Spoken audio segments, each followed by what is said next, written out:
విజయవాడ కనకదుర్గమ్మను తెలుగు రాష్ట్రాల స్పీకర్లు అయ్యన్నపాత్రుడు, గడ్డం ప్రసాద్ కుమార్, ఉపసభాపతి రఘురామకృష్ణరాజు, సినీ నటుడు మురళీమోహన్ దర్శించుకున్నారు.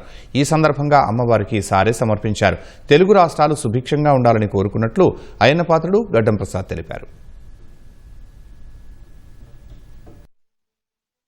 దేశాన్ని కాపాడే అమ్మ దుర్గమ్మ తల్లి, అదే తల్లి దర్శనానికి రోజు రావడం జరిగింది. చాలా ఆనందం.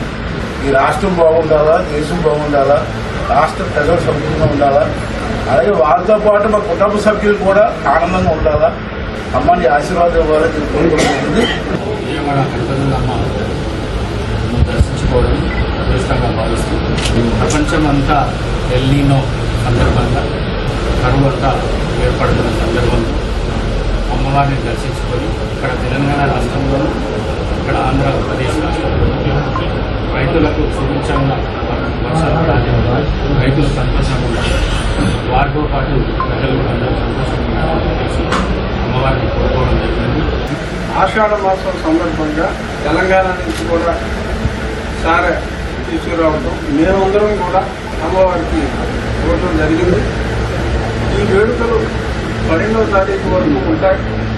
అధిక సంఖ్యలో భక్తులు పాల్గొని అమ్మవారి ఆశీర్వాదం కోరుకోవాలని